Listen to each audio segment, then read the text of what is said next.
Hi, I'm Diane Macedo. Thanks for streaming with us. President Biden is set to speak to the nation today in a White House address where he's expected to announce new executive orders to require all federal workers and contractors to be vaccinated.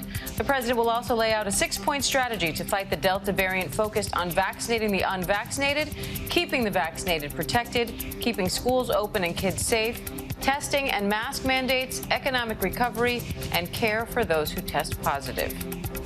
Qatar's special envoy to Afghanistan announced the Taliban is allowing some Americans and other foreigners to leave the country.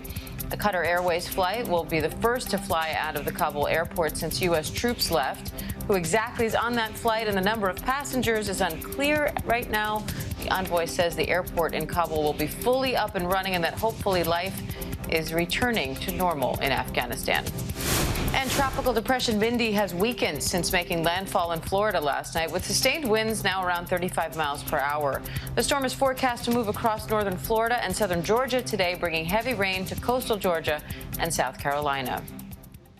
And with millions of kids returning to the classroom, Los Angeles is on the verge of becoming the first major school district to mandate vaccines in children 12 and over. This is we're seeing a record number of COVID-19 cases in children, and hospitalizations are also on the rise in the Northwest and Upper Midwest. Kaylee Hartung is in hard-hit Boise, Idaho, with the latest. This morning, a record number of COVID infections among children. They now account for 1 in 4 of all new cases. Los Angeles now on the verge of becoming the first major school district in the country to mandate vaccines in children 12 and older, a vote that's expected to pass, set for later today.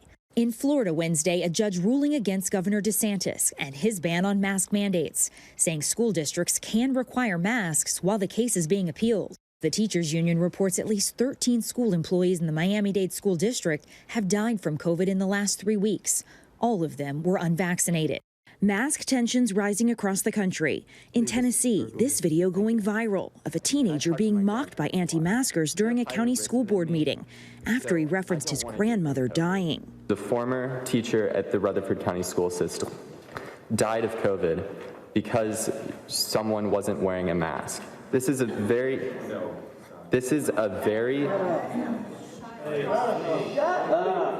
The U.S. is heading into the fall with 4 times more patients in hospitals than a year ago, more than 100,000. And health officials warn the surge isn't over, but it is on the move.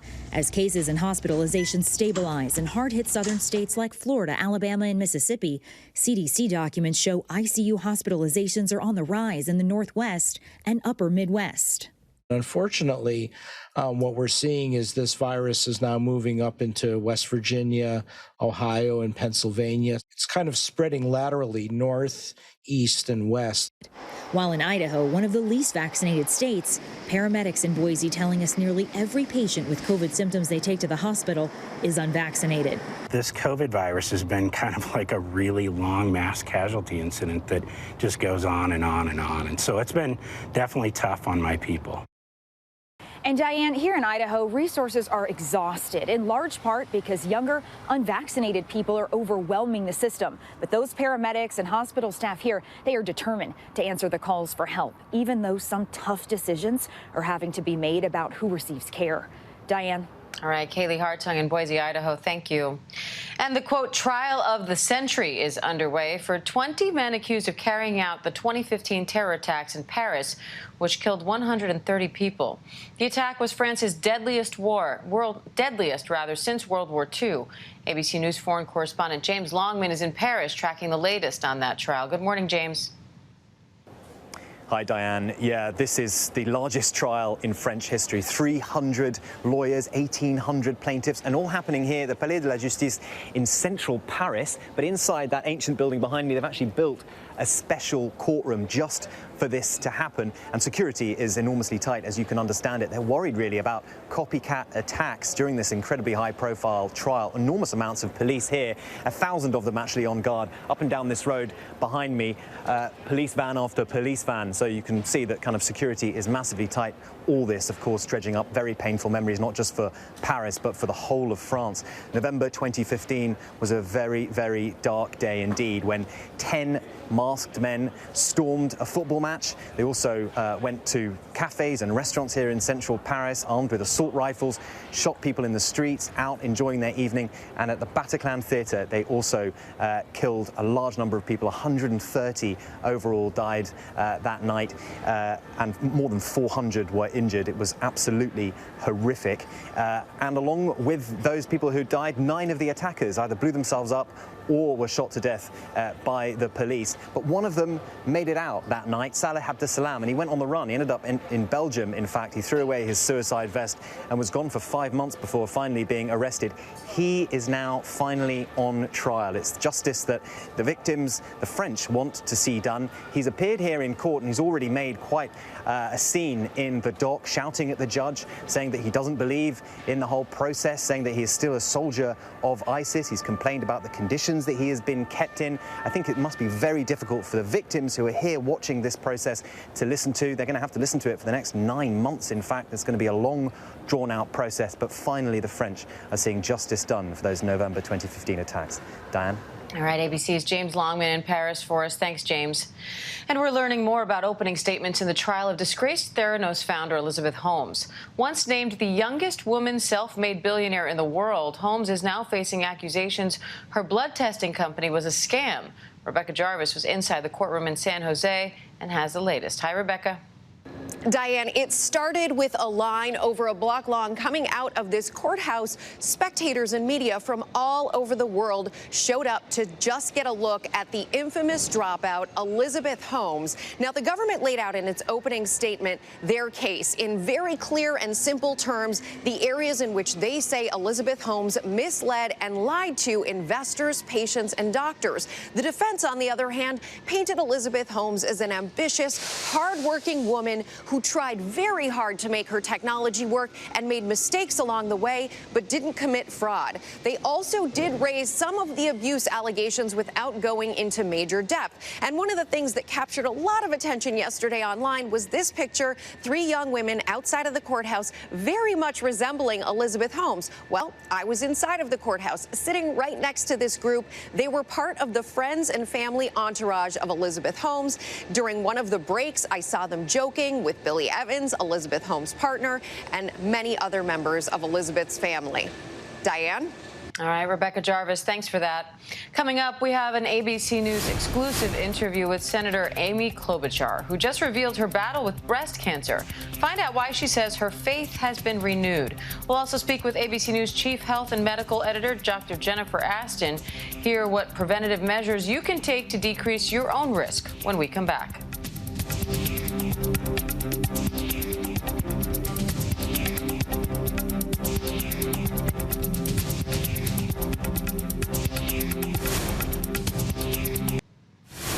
Welcome back. Minnesota Senator Amy Klobuchar has revealed that she battled breast cancer early this year. And earlier on Good Morning America, Klobuchar spoke exclusively to Robin Roberts about her health and why she's now urging women to get screened. Let's listen. What is it that you'd like to share with us right now?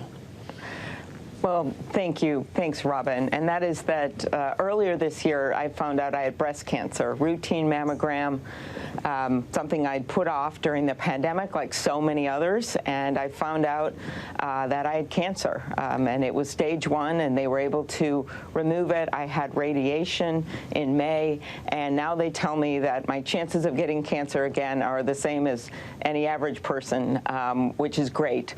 But I learned a lot through this year, as I know you know, about the importance of getting those exams and also the gratitude for all those that surrounded me and my family, my husband. It's something that no one wants to hear and no one wants to experience, but it's really renewed my faith in the people around me and in my purpose. And your purpose, and it's nothing that anybody can ever understand when you hear those words that you have cancer. And so you look great. How are you feeling these days? I'm feeling much better. You know, for me, I had to be juggling a lot, just like a lot of Americans right now, has got their toddlers on their knees and their laptops on their desks and their health, their job, their family. But for me, I had a bunch of hearings that I was chairing. We had the big America Rescue Plan we got through. I had radiation 2 days after my dad died, and I thought, you know, his was a long goodbye. He had Alzheimer's, and so that was going on at the same time.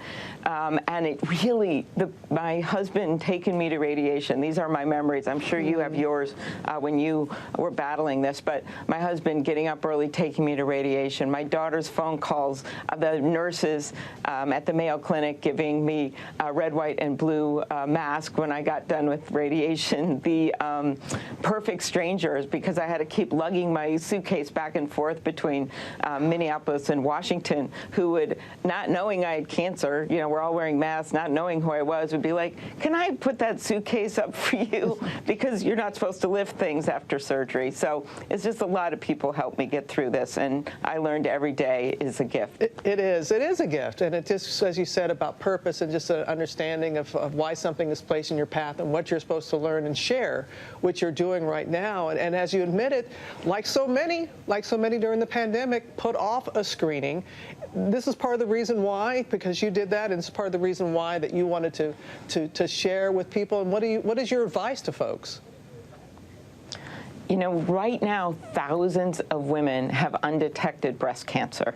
1 in 3 Americans have put off going to any kind of routine examination or procedure. And so doctors over and over are telling me that they're seeing people with much bigger problems than if they'd gone in early. So that's my first practical advice. Get those screenings, go in, get a mammogram, get whatever health checkup that you should normally be getting, because we know there's so many better safety controls now in doctors' offices than at the beginning of this pandemic. And the second is, you know, just be grateful for the people around you. Yeah. It really puts things in perspective. Our thanks to Senator Klobuchar and Robin for that interview. And for more, I'd like to bring in OBGYN and ABC News Chief Medical Correspondent Dr. Jennifer Ashton for more on this. Dr. Jen, always great to talk to you, especially about things like this that hit so close to home. What stood out to you from Senator Klobuchar's story? Well, so much, Diane. First of all, like so many women, and we've been reporting on this here at ABC News from pretty early on in the pandemic, cancer screenings, routine and potentially life-saving cancer screenings, have been put on the back burner during this pandemic. Now, initially, for some historical perspective, that was because that was the edict, actually, that all non-emergent, non-COVID-related routine screenings, you know, be put on hold. But then when things started opening up over a year ago in terms of our routine medical care, people were still afraid. They were still concerned, and so they put it off. I heard it from countless number of women in my practice, and this is a perfect example. And if it can happen to a senator, it can truly happen to anyone. The other thing that I think really stood out is Senator Klobuchar said her breast cancer was detected by routine screening mammogram. That is because in the world of radiology, the idea behind a mammogram is that it can detect a mass, a malignancy, approximately 2 years before it grows to the size where it could be palpated or felt by the woman or her healthcare provider. Not every cancer can be picked up on mammogram. In particular, with women who have dense breasts, they may find their cancer on ultrasound or sonogram. So a lot of times women are directed to get both. But this is just an example that with not just with breast cancer, but with a lot of types of cancers, the earlier we catch it, in most cases, the better the treatment can be, and therefore the better the outcomes can be. And as we heard Senator Klobuchar say, many cancer diagnoses went undetected during the pandemic because a lot of people skipped their appointments. They stayed home. Now, according to JAMA Oncology, approximately 3.9 million breast cancer diagnoses in the U.S. may have been missed in just the early months of the pandemic alone. So what's the importance of these mammogram screenings when it comes to early detection, and how important is that early detection? Well, it's important for breast cancer, and we have to remember that we also have routine cancer screening for colorectal cancer, so the numbers are potentially as concerning with respect to that type of cancer. But with respect to mammogram, we hear so much controversy about the age, about its ability to save lives. You know, it's an imaging test, so it has its limitations. It's not perfect, but right now it is the gold standard. So when you talk about catching cancers early, that obviously is the name of the game in oncology, and that's what we try to do with a screening test. But Diane, I'm dealing with so many women who I have to be the doctor to make that call and say, your biopsy was positive, it showed you have cancer. And no one wants to hear that. And we have to remember, by the way, men get breast cancer too. It looks like a pink disease, but there are almost 1,000 cases of male breast cancer in the country every year. They don't have screening, obviously. But the key, even though it feels like an emergency to go and rush and see a breast surgeon, is that you have a moment, take some time, take a deep breath. If possible, get a second opinion if you're talking about reconstruction or more extensive surgery. But this is something that, you know, when you hear a senator come forward and talk about her experience, I think it really does a lot to help destigmatize and encourage people to go and get that screening. Certainly a good reminder to make those appointments. Are there any other preventative measures that people can take to try to decrease their risk? Well, yeah, there is a lot, actually, that we can do as women to lower our risk. Number one, there have been extensive studies in the medical literature that show that exercise, in particular, things just like walking or basic cardio, done at any time in a woman's life, even when they're young, as a teen or 20s, can lower risk. Reducing alcohol consumption below 7 servings per week, that is a clear risk factor for breast cancer. We don't want to hear that as women, but that is something that we can all do. And then breastfeeding, believe it or not, has been shown to be associated with a lower risk of breast cancer. When you talk about other things, Diane, like hormones, birth control pills, or hormone replacement therapy, that's a much more complicated decision that ideally should be had between a woman and her gynecologist or healthcare provider. But just those 3 things are something that we can all do. And more importantly, Diane, and something we don't hear about, the daughters of women with breast cancer can do those things and help lower their risk and address some of their anxiety about the future as well.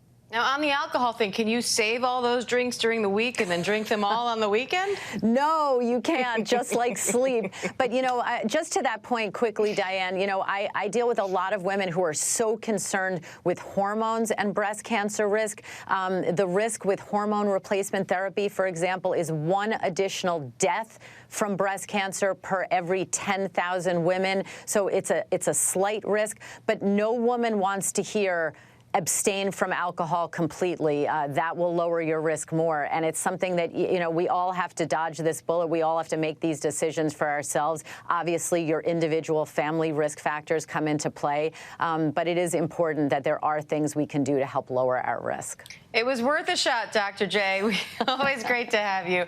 Thanks, Dr. Ashton. Such an important topic. Thanks, Diane. Coming up, as we get closer to the 20th anniversary of the terror attacks of 9/11, we are looking at how security has changed since that day. And we'll hear from 2 first responders at Ground Zero sharing their stories. Hear how they're coping 2 decades later.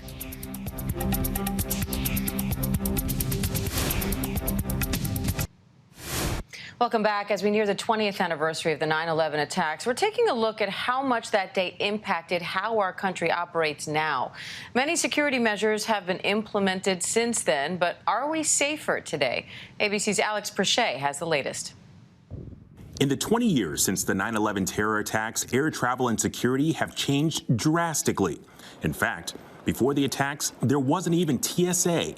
Today, checkpoints and security screenings are the norm. Elizabeth Newman is a national security expert for ABC News. We got better at physically screening you as you came through the airport. We became more agile and adaptable as the threat changed. Like with Richard Reed. Just months after 9/11, Reed boarded an American Airlines flight from Paris to Miami with homemade bombs hidden in his shoes. Crew members and passengers noticed him trying to light the fuse and restrained him. Afterwards, we all had to start taking our shoes off to go through security. Limiting and taking out liquids and gels during TSA screenings, that came in 2006 after British police discovered a transatlantic terror plot. Another major change, the creation of no-fly lists. If somebody is on that list, they don't even board a plane to come to the United States. There were also highly criticized security tools. The Patriot Act expanded law enforcement surveillance, but also authorized indefinite detention of non-citizens the government deemed a national security threat, and gave law enforcement permission to search property and records without a warrant. I would argue it was a necessary evil for the short term. Since its passage in 2001, there have been several legal challenges, courts ruling a number of its provisions unconstitutional. And a key part of the Patriot Act, which allowed for surveillance of telephone records, expired last year. But the big question is, 2 decades later, with all these changes, are we safer? A recent report from the United Nations shows terror groups ISIS and al-Qaeda have had growth in Africa. ISIS also finding safe havens in Iraq and Syria. And with the recent collapse of the Afghan government, top U.S. military officials warned the country could become a cradle for terrorism, potential plots stateside or against Americans.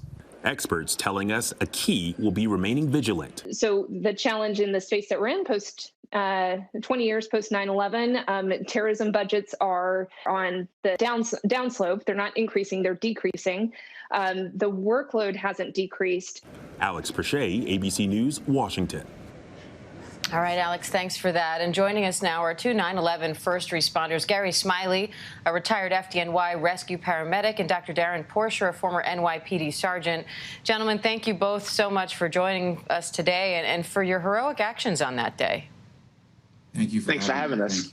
Gary, I'd like to start with you. What goes through your mind as we come up on this 20th anniversary of these attacks, and how will you spend Saturday? It's kind of hard to believe that it's been 20 years since the attacks. Every year since 9/11, I've spent the anniversary at the World Trade Center site at the museum. That's where some of my friends remain that haven't been identified, and that's the place that I feel I need to be every year. I joined some friends and families of the fallen and listen to the names and just reflect on how fortunate I am that I came out of there that day alive, while so many of my brothers and sisters and so many of the people that just went to work that day did not have the ability to go home. And Dr. Porcher, how about you? How do you feel coming up on this anniversary? I can't believe it's been 20 years. I revert back to that same day on 9/11. I was a sergeant working in the Manhattan South area, and I had a contingent of other officers that were deployed down to that World Trade Center complex. I saw carnage and a magnitude that I've never seen before. I'm a former Army officer, and what I saw on that day far exceeded what I've ever seen in the past. That being said, I think that it's necessary for us as Americans to pay homage to the people that we've lost on 9/11 and understand moving forward that this is something that could never happen again. And Gary, I imagine this is also a very difficult memory for you because you saw that plane hit the second tower. You were trapped and buried for 2 hours by the wreckage of the North Tower. What do you think was the most impactful part for you of that day? Initially, I'm carrying a woman across the street when she was yelling plane, plane, and telling her that I understood a plane had hit the North Tower, not knowing that she was looking south and saw the second plane coming in. And I threw myself over her to protect her. I mean, having to reestablish another triage area, having to drive down Vesey Street towards West Street because I knew that was the staging area because I was there during the 1993 bombings, and driving over bodies because those were the people that had come out of Flight 11. And then just watching people jump out of the buildings. I don't remember all of it, but I was told I watched 37 people jump. I do remember a couple that held hands and jumped. And then, just the constant battle that's been for 20 years of fighting illness. I mean, I fought through multiple illnesses to stay at work and keep doing the job that I've done since I was 19 years old. And now in my retirement, fighting with my job as the World Trade Center liaison for the FDNY Paramedics and Fire Inspectors Union. I mean, I fight for the sick guys and girls, the ones that, are not here anymore, or the ones that are sick. I mean, I'm fortunate enough that although after 6 sinus surgeries and asthma and everything else that's wrong with me, I'm still able to do that and to fight for them.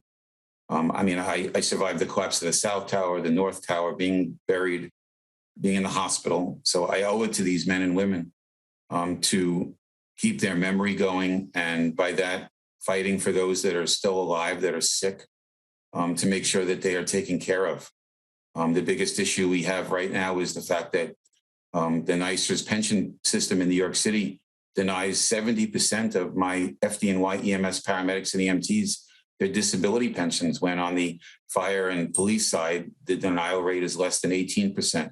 So that's my life's goal right now. I fight every day to make sure that that changes, that the legislators understand that 20 years later, we still have that problem, and people with cancer and respiratory disease, you know, deserve a disability pension that has been, you know, acknowledged to them by law. In 2005, the World Trade Center presumption bill was signed by Governor Pataki. It clearly states what they're entitled to, and they don't get it, and we don't know why. And, you know, I constantly call on legislators, and now that we have a new governor, Governor Hochul, who I hope to meet with later this week, and soon to be Mayor Eric Adams, we hope that things will finally change, because it's been too long. And these heroes deserve what is due them.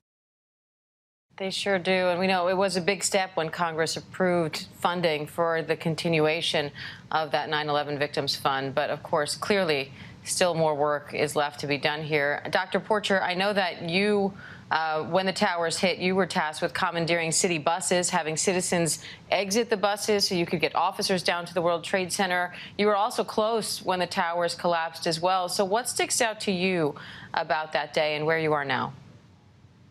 What sticks out to me was the bravery and the selfless service of the officers that fell under my command and the executive branch. It was somewhat interesting in that the executive branch didn't have a formidable plan to address a disaster of such a great magnitude of 9/11. So in many instances, you had officers that were trying to find their way based on the situation. So it's just taking consideration when that smoke cloud went up, I should say dust cloud, you really couldn't see what direction you were going in. So you had to rely on your inner spirit as to what you can do, what was best suited for that particular situation. And it was just so unfortunate. I lost one of my coworkers, Glenn Pettit, great, phenomenal young man. He lost his life saving people in that tower down at the World Trade Center. There was another individual, one of my coworkers, Officer Smith. He lost his wife, Moria Smith, who was an officer down in that World Trade Center complex.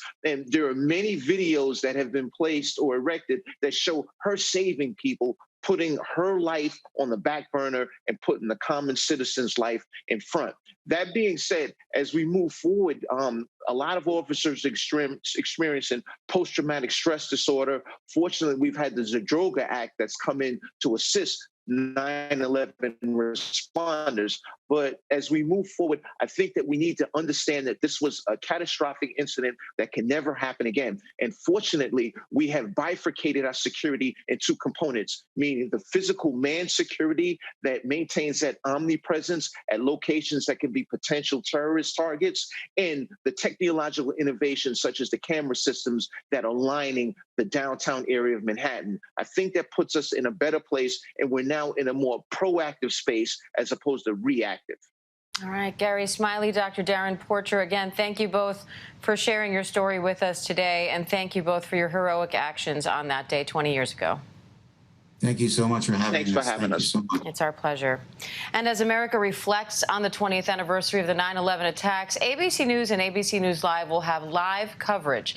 9/11, 20 years later, America Remembers airs this Saturday starting at 8 a.m. Eastern.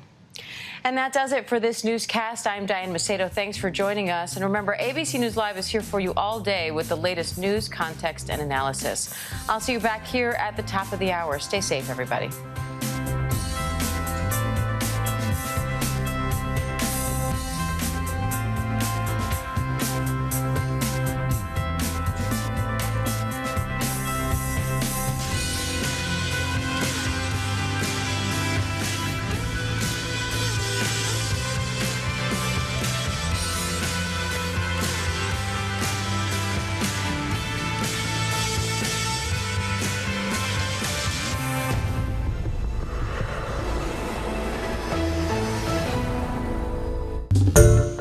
Hi, everyone. George Stephanopoulos here. Thanks for checking out the ABC News YouTube channel. If you'd like to get more videos, show highlights, and watch live event coverage, click on the right over here to subscribe to our channel. And don't forget to download the ABC News app for breaking news alerts. Thanks for watching.